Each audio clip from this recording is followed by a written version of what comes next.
Hello everyone, शुभ स्वागतम आप सभी का MSI विवेकामृत में। आज हम क्लास 10th के चैप्टर 5 समानांतर श्रेणी अरिथमेटिक प्रोग्रेशन के बारे में पढ़ेंगे।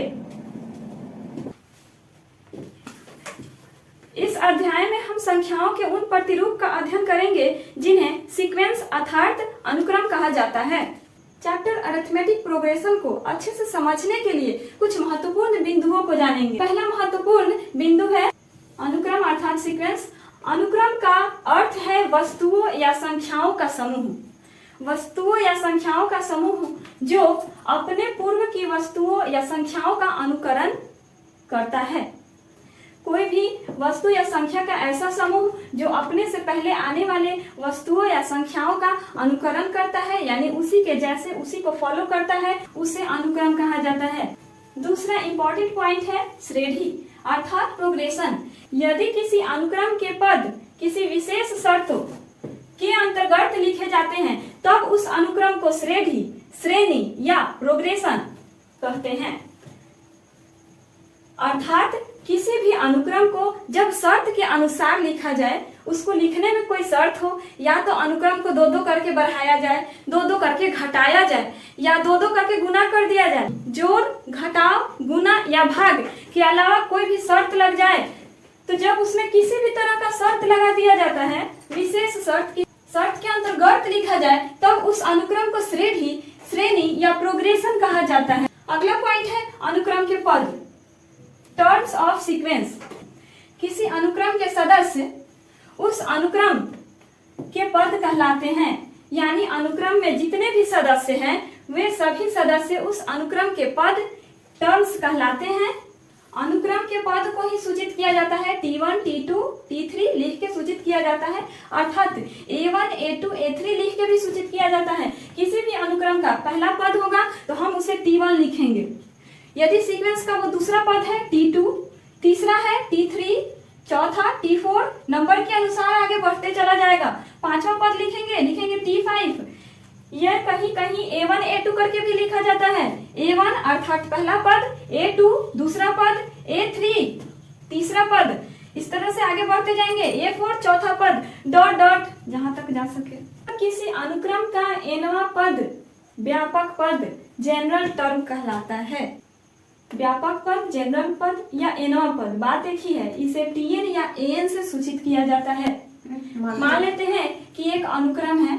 अनुक्रम अर्थात एक सीक्वेंस है 1, 4, 7, 13 और 10 और 13। इसमें 1 के बाद 4 है, यानी 1 से कितना अधिक गया है? 3 अधिक गया है। 1 से 4 इसमें 3 आगे प्लस हो गया है, +3। 4 से 7 इसमें भी +3। 7 से 10 इसमें भी +3। 10 से 13 +3। इस तरह से ये +3 करके आगे जा रहा है। तो ये एक अनुक्रम है और इसका सबसे पहला पद यानी फर्स्ट टर्म है एक। फर्स्ट टर्म को T1 लिखते हैं। बताया गया था कि फर्स्ट टर्म को T1 लिखते हैं और फर्स्ट टर्म T1, इसमें फर्स्ट टर्म यानी पहला पद 1 है। तो पूछा जाए कि T1 क्या है, इसमें फर्स्ट टर्म क्या है, तो इसका जवाब होगा फर्स्ट टर्म 1 है।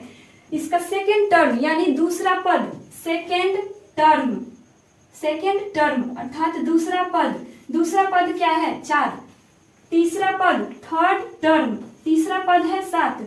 चौथा पद फोर्थ टर्म, इसके लिए लिखेंगे T4। T4 क्या हो जाएगा? 10। तो इस तरह से जितने पद आगे लिए जाएंगे सब नंबर वाइज हम लिख सकते हैं। T4, T5, T6, T7 dot dot. अब हम जानेंगे चैप्टर समानांतर श्रेणी के बारे में। तो समानांतर श्रेणी का कुछ पॉइंट्स था जिसको जानना जरूरी था। श्रेणी और अनुक्रम ये सब समझना इंपॉर्टेंट था। लेकिन अब हम जानते हैं कि समानांतर श्रेणी अरिथमेटिक प्रोग्रेशन है क्या, उसके बारे में जान लिया जाए। तो समानांतर श्रेणी अर्थात अरिथमेटिक प्रोग्रेशन संख्याओं का वह अनुक्रम समानांतर श्रेणी या श्रेणी कहलाता है जिसके किसी पद और उसके ठीक पहले के पद का अंतर सदैव नियत हो। नियत अर्थात फिक्स। नियत करने का मतलब हुआ कि फिक्स होना चाहिए। अब समानांतर श्रेणी को समझने के लिए एक सीक्वेंस ले लेते हैं, कोई भी सीक्वेंस ले लेते हैं अपने मन से। जैसे 3, 3 के बाद 4, 3 में 4 ऐड कर लीजिए, 3 में 4 ऐड करेंगे तो 7, 7 4 11, 11 4 15, ऐसे करके आगे बढ़ते चला जाएगा। तो सीक्वेंस का फर्स्ट टर्म हो गया T1 3, दूसरा पद यानी सेकेंड टर्म हो गया 7। लेकिन इसमें कह रहा है कि अरिथमेटिक प्रोग्रेशन, संख्याओं का वह अनुक्रम समानांतर श्रेणी या समानांतर श्रेणी कहलाता है जिसके किसी पद और उसके पूर्व पहले के पद का अंतर सदैव नियत हो। तो किसी पद, यहाँ पे हम ये पद ले लेते हैं 15, और उसके पूर्व यानी ठीक पहले, पूर्व अर्थात उसके ठीक पहले, तो ठीक पहले है 11, यहाँ रख के 11 घटा लेते हैं, 15 से 11 घटाएंगे तो 4 आ जाएगा। तो इसका अंतर कितना आया? 4। ये कह रहा है कि जब भी हम किसी भी पद को लें और उसके ठीक पहले पद को घटाएं तो वो क्या आना चाहिए? अंतर सदैव नियत हो, यानी हमेशा फिक्स हो। तो यहाँ पे 4 आ गया, अर्थात ये बता रहा है कि जब हम घटाएंगे तो 4 ही आना चाहिए। तो 11 से 7 घटा लीजिए, 11 से 7 घटाएंगे तो वो भी 4 आएगा। अब इधर 7 से 3 घटा के देख लेते हैं, वो भी 4 आएगा। नियत लिखा गया है, अंतर सदैव नियत हो, अंतर सदैव फिक्स हो, फिक्स आ रहा है 4 4। इसी सीक्वेंस को हम एपी कहेंगे, इसी सीक्वेंस का नाम है एपी, अरिथमेटिक प्रोग्रेशन, जिसके बारे में इस चैप्टर में हम पढ़ेंगे। एपी समांतर अर्थात कॉमन डिफरेंस, सीडी भी कहा जाता है इसको, शॉर्ट फॉर्म कॉमन डिफरेंस। किसी समानांतर श्रेणी अर्थात एपी के किसी पद और ठीक पूर्व के पद का अंतर ही सर्वांतर कहलाता है। अभी एपी के किसी पद और उसके ठीक पूर्व के पद का अंतर निकाला गया है, यही अंतर कॉमन डिफरेंस सीडी कहलाता है। इसे डी से सूचित किया जाता है। एपी के सर्वांतर को डी से सूचित किया जाता है। किसी एपी के सर्वांतर डी को निकालने का फॉर्मूला होता है उसके किसी भी पद से उसके ठीक पहले पद को घटा लिया जाए। अर्थात यदि आप 5वां पद ले रहे हैं तो आपको कौन सा पद घटाना है? चौथा पद। यदि आप अपने मन से उस एपी का दूसरा पद ले लिए तो उसमें से कौन घटेगा? पहला पद घट जाएगा, ठीक पहले वाला पद घटाएंगे और जो आएगा वो कॉमन डिफरेंस सर्वांतर डी कहलाता है। एपी के कुछ एग्जाम्पल्स हैं। फर्स्ट एग्जाम्पल है 1 4 7 10 13। इस सीक्वेंस का यदि कॉमन डिफरेंस समान हुआ तो ये एपी में है, और कॉमन डिफरेंस समान नहीं हुआ तो ये एपी में नहीं है। तो देख लेंगे कि पहले कॉमन डिफरेंस समान है कि नहीं। तो ये फर्स्ट टर्म है T1 1 हो गया, second term T2 4, third term 7। अब कॉमन डिफरेंस देखना चाहते हैं तो कॉमन डिफरेंस के लिए हो जाएगा, आप घटा लीजिए 10। यदि आप 1 2 3 4 चौथा पद लेना चाहते हैं तो इसमें से आपको तीसरा पद घटाना है, तो चौथा पद लिए 10 तो तीसरा पद है 7, घटा लीजिए 3 आया। यदि आप 5वां पद लेना चाहते हैं तो बताया गया था कॉमन डिफरेंस का फॉर्मूला होता है उसके ठीक पहले पद को घटाना है। ठीक पहले पद को घटाना है तो ठीक पहला पद T5 के ठीक पहले होगा T4, और T4 तो T5 है 1 2 3 4 5 13, और T4 1 2 3 4 10, घटा लिए 3 आ गया। आप यदि सेकेंड टर्म लेना चाहते हैं दूसरा पद तो उसके ठीक पहले, दूसरे पद के ठीक पहले आता है प्रथम पद, तो प्रथम पद T1 को घटा लेंगे तो T2 में से T1 घटा लेंगे, अर्थात 4 में से 1 घटा लीजिए 3, तो सबका कॉमन डिफरेंस समान आया। अब इस तरह से एग्जाम्पल नंबर 2 को भी हम समझ लेते हैं। एग्जाम्पल नंबर 2 में दिया हुआ है 3 5 1 -1 -3 -5 -7। इसका फर्स्ट टर्म है 5, second term T2 3, third term 1, fourth term -1। Common difference देखना चाहते हैं तो दूसरा में से पहला घटा लीजिए, common difference D equal T2 - T1। दूसरा पद 3 जिसमें से आप घटाएंगे प्रथम पद 5 को तो -2 आ जाएगा। अब हम ले लेते हैं तीसरा पद। तो जब कॉमन डिफरेंस निकालना होता है तो उसके ठीक पहले वाले पद को हम लेते हैं, पहला वाला पद हो जाएगा तीसरा पद के ठीक पहला पद T2 लेंगे तो तीसरा पद है 1, और घटाना है आपको 3, घटा लीजिए 2 आ गया। अब 1 2 3 4 5, पांचवा पद -3 है, तो जब आप कॉमन डिफरेंस ले रहे हैं और पांचवा पद से घटाएंगे किस पद को, T4 घटाएंगे, तो पांचवा पद आपका क्या है, पांचवा पद है -3, यहाँ रखेंगे -3 माइनस T4, चौथा पद है -1, तो जब -1 रखेंगे तो यहाँ एक ब्रैकेट लगा देंगे, -3 माइनस माइनस प्लस हो जाएगा। अब -3 में 1 जोड़ देंगे तो क्या मिलेगा, यहाँ पे माइनस छूट गया है, -3 में 1 जोड़ देंगे तो -2 आ जाएगा। तो इस तरह से सबका कॉमन डिफरेंस समान आ रहा है। जब कॉमन डिफरेंस समान आ रहा है तो ये एपी में है। और इसके बाद अगला जो सीक्वेंस दिया गया है उस एग्जाम्पल नंबर 3 का जो सीक्वेंस है 4 4 4 लिखा हुआ है। तो अब इसमें पहला पद क्या है, तो इसमें पहला पद 4 है, दूसरा पद देखिए, दूसरा पद भी 4 है, तीसरा पद भी 4 है, चौथा पद भी 4 है, तो इसमें T2 लिखिए, T3 सब आपका 4 ही आने वाला है। T4 ले लीजिए, वो भी 4 आएगा। तो इस तरह से जब आप इसमें D निकालिएगा, D, तो D निकालने का शर्त है कि कोई भी पद लीजिए, D निकालने के लिए कोई भी पद लीजिए तो उसमें से उसके ठीक पहले वाले पद को घटा लेंगे, अर्थात यहाँ हम T2 लेंगे तो T1 को घटाएंगे, तो T2 यानी दूसरा पद भी 4 है, दूसरा पद भी 4 है, पहला पद भी 4, तो दूसरा पद 4 में से 4 घट गया 0।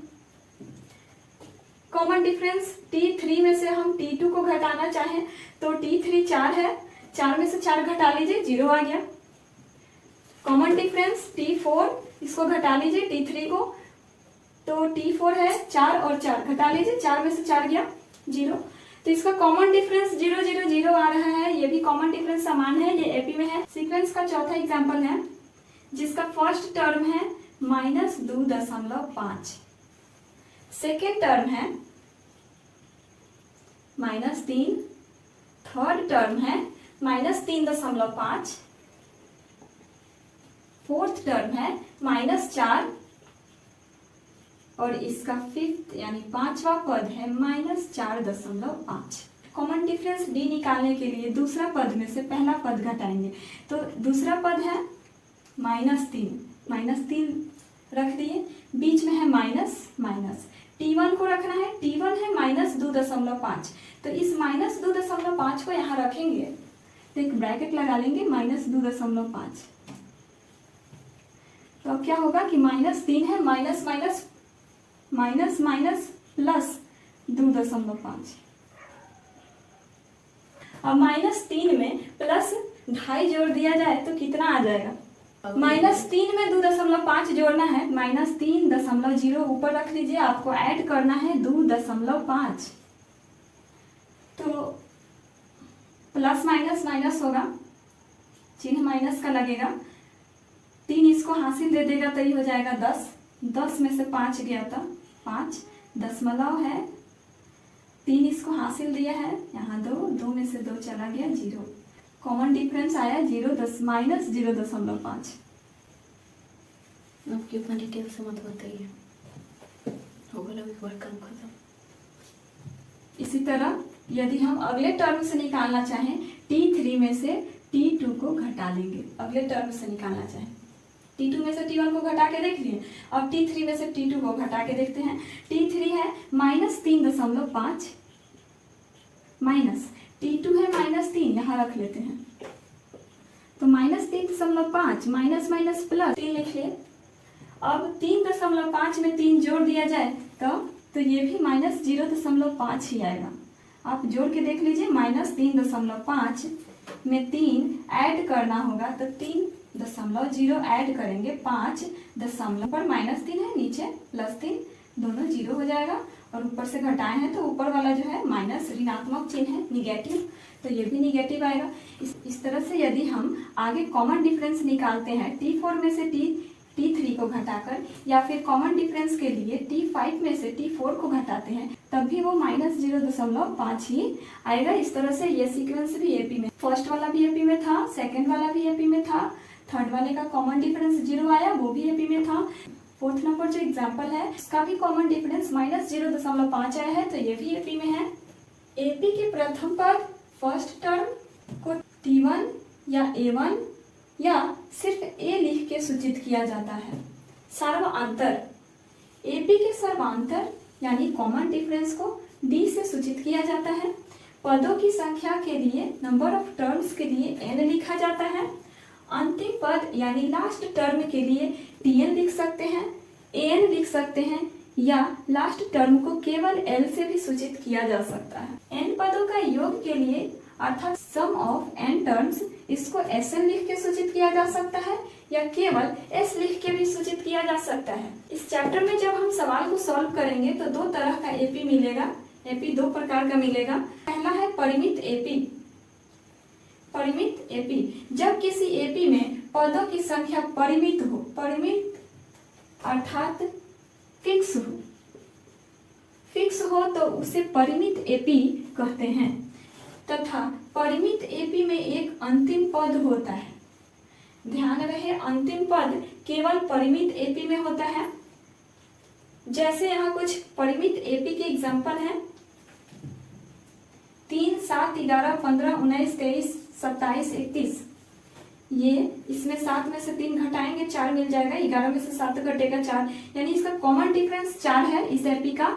और इसमें एक अंतिम पद है। अंतिम पद कितना है? 31। और प्रथम पद फर्स्ट टर्म कितना है? 3। जो सेकेंड एपी है उसका प्रथम पद 10 है। और ये भी परिमित है, फिक्स है कि इसमें क्या क्या आ रहा है, फिक्स है, दिखा रहा है, फिक्स है। और कह रहा है कि परिमित एपी में एक अंतिम पद होता है, तो इसमें भी एक अंतिम पद है, ये 25। तो एपी का दूसरा प्रकार है अपरिमित एपी। जिस एपी में पदों की संख्या अपरिमित हो उसे अपरिमित एपी कहते हैं। जैसे एपी 1, 2, 3, 5, 7, 9 डॉट डॉट दिया हुआ है। यह पता नहीं है कि यह एपी कहाँ तक जा रहा है, इसमें 9 के आगे कितने नंबर और आ जाएंगे ये भी फिक्स नहीं है। तो जिस एपी में पदों की संख्या अपरिमित हो यानी फिक्स नहीं हो, फिक्स नहीं हो उसे अपरिमित एपी कहते हैं। इसमें फिक्स नहीं है, इसका अंतिम पद नहीं दिखाएगा। इसके पहले वाले एपी में अंतिम पद बता रहा था लेकिन इसमें नहीं बताएगा। दूसरा है कि एपी 7, 11, 15, 19, 23, इसमें भी नहीं बता रहा है कि एपी का अंतिम यानी लास्ट टर्म क्या होगा। और इस एपी में भी 7, 11, 15, 19, 23 के आगे आएगा 7, 4, 11, 11, 4, 15 यानी 4, 4 का कॉमन डिफरेंस है, तो 23 के बाद आ जाएगा। 23 में 4 ऐड कर लीजिए, जोड़ लीजिए, 23, 4, 27, 31, 35। लेकिन ये पता नहीं है कि और आगे हमें कहाँ तक जाना है, तो ये अपरिमित एपी है। तो इस चैप्टर के कुछ इंपॉर्टेंट फार्मूला है जो जान लेते हैं हम। फार्मूला नंबर 1 है D = T2 - T1, यानी दूसरे पद में से हम पहले पद को घटा लेंगे तो कॉमन डिफरेंस प्राप्त कर सकते हैं। और दूसरा फार्मूला है Tn = A + n - 1 × D, इससे हम किसी भी पद को ज्ञात कर सकते हैं। Tn अर्थात अंतिम पद का फार्मूला है Tn = A + n - 1 × D। इस फार्मूला से हम किसी भी पद को ज्ञात कर सकते हैं। जैसे हमें 10वां पद ज्ञात करना है तो n के जगह पे 10 लिखेंगे, A + n के जगह पे 10 - 1 × D।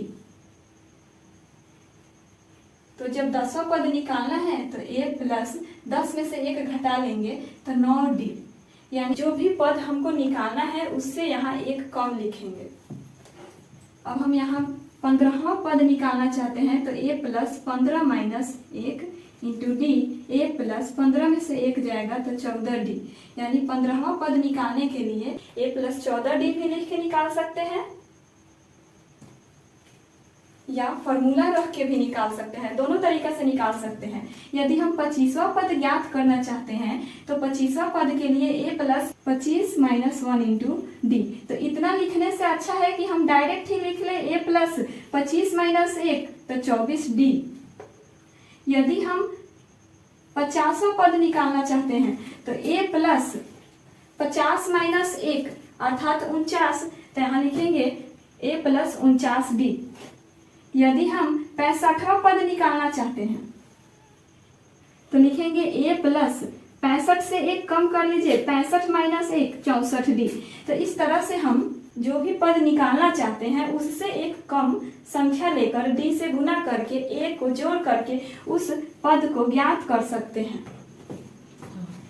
स्टूडेंट्स, ये चैप्टर का इंट्रोडक्शन था और कुछ फार्मूला था, 2 ही फार्मूला था। इस 2 फार्मूला से पूरा चैप्टर बन जाएगा। 5.1 और 5.2 इसी 2 फार्मूला से बन जाएगा। अगले वीडियो में हम एक्सरसाइज के प्रश्नों को सॉल्व करेंगे। तो मिलते हैं अगले वीडियो में, तब तक बने रहिए MSI विवेकामृत के साथ। यदि आप चैनल पे नए हैं तो चैनल को सब्सक्राइब जरूर करें।